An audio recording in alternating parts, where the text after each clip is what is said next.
When I first started learning guitar, I wasted years chasing the wrong things. I'd learn licks, songs, scales, but nothing ever seemed to really stick. And looking back now, there are a few things that would have completely changed how fast I progressed. So in this video, I want to share the 7 things I wish I'd known when I started learning guitar. Things that would have saved me years of frustration and helped me sound like a real musician way sooner. Whether you've been at this for a while or you're just getting serious again, these are the lessons that actually move the needle. Before we dive in, I send out a free weekly newsletter filled with tips and lessons to help you play more like the pros. Just click the link in the description to sign up. 7 things I wish I knew when I started playing guitar. Number 1, learn the notes on the E and A strings. For years, I struggled to map out the fretboard. I learned shapes and riffs, but I felt like everything was disconnected, like puzzle pieces without a picture on the box. The truth is, I hadn't taken the time to really learn the note names on the E string and the A string, especially past the 5th fret.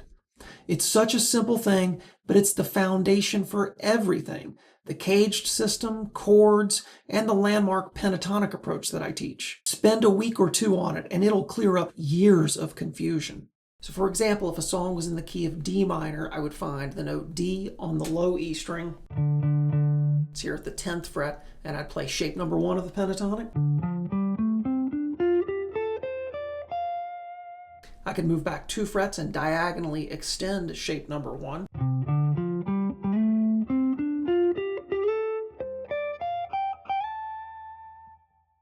And then I would find the note D on the A string. That's here at the 5th fret. And I would play shape number 4 of the pentatonic.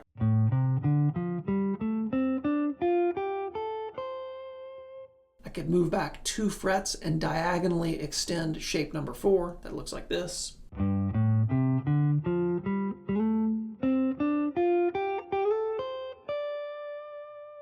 So I've just mapped out the whole neck, the foundation of everything that I play based on this note, D at the 10th fret on the E string, and this note D at the 5th fret on the A string. Shape number 1 based on the root note on the E string.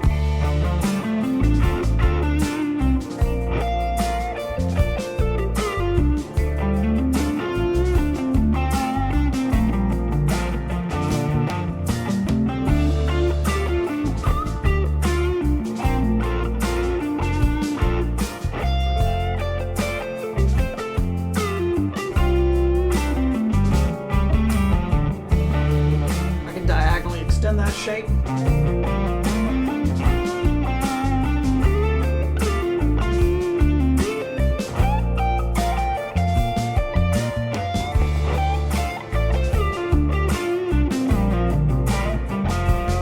I'm still visualizing the shape around this D at the 10th fret on the E string. Then shape number 4 is based with the root on the A string here at the 5th fret.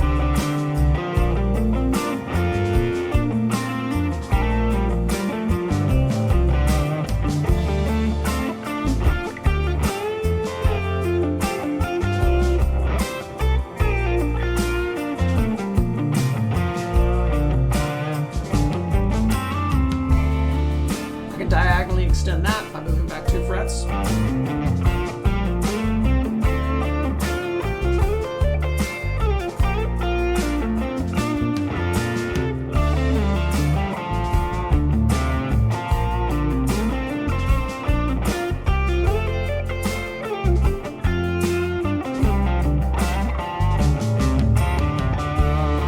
Again, I'm seeing that with the root on the A string. That whole shape was mapped out from this root on the A string, which then repeats 12 frets higher.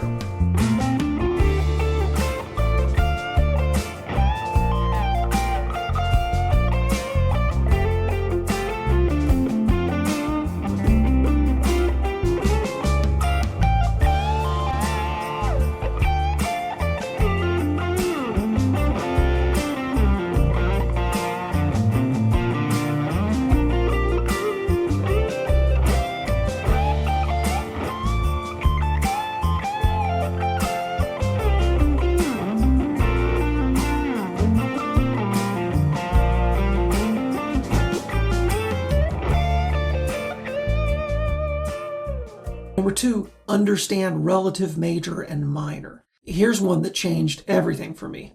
When I was at Berklee, our class had to play Feel Like Making Love by Roberta Flack. It's in the key of E flat major. And there was this guy, great player, confident, bluesy, but when it came time to solo in a major key, he completely froze. And I knew that feeling because I'd been there. The missing link, relative major and relative minor. And once I realized that you can use the exact same pentatonic shapes for major and minor, it felt like unlocking a secret door. So let's take that example key of E flat major. So to find the pentatonic scale for that, I would put my pinky on the note E flat. So remember, pinky equals major, pointer equals minor. E flat major pentatonic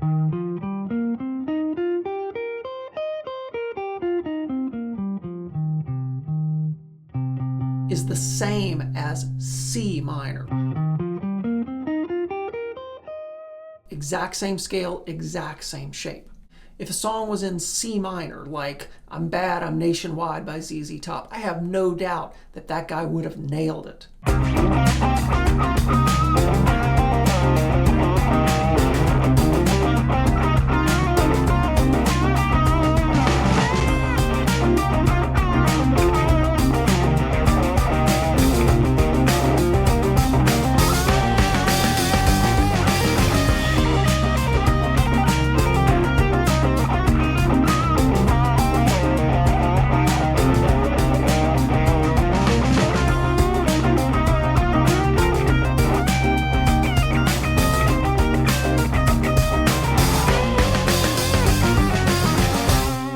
So for the key of E flat major, I put my pinky on the note E flat. And this gives me the exact same pentatonic solution as in C minor. So I'm playing the exact same scale and the exact same shape.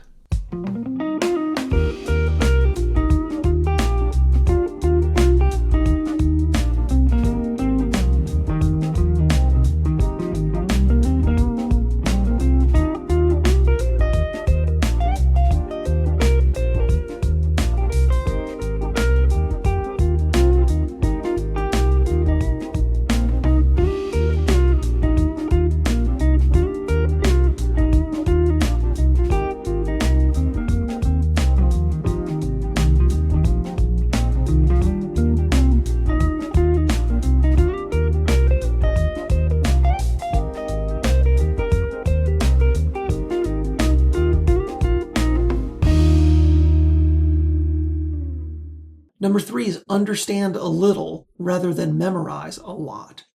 There are 2 paths on guitar. One is memorizing a million shapes, licks, and songs with no real connection between them, and the other is learning to understand how music works on the guitar. I spent my first 5 years on the memorization path, learning chords and solos by brute force. It worked, but it was slow, frustrating, and hard to retain. And once I started focusing on understanding, everything sped up. I could learn songs faster, improvise more naturally, and actually see the patterns across different styles.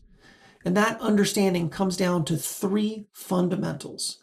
The number system, knowing what chords are in a key. The caged system, knowing chord shapes across the neck. And the landmark pentatonic system, soloing freely using 2 main shapes and their diagonal extensions.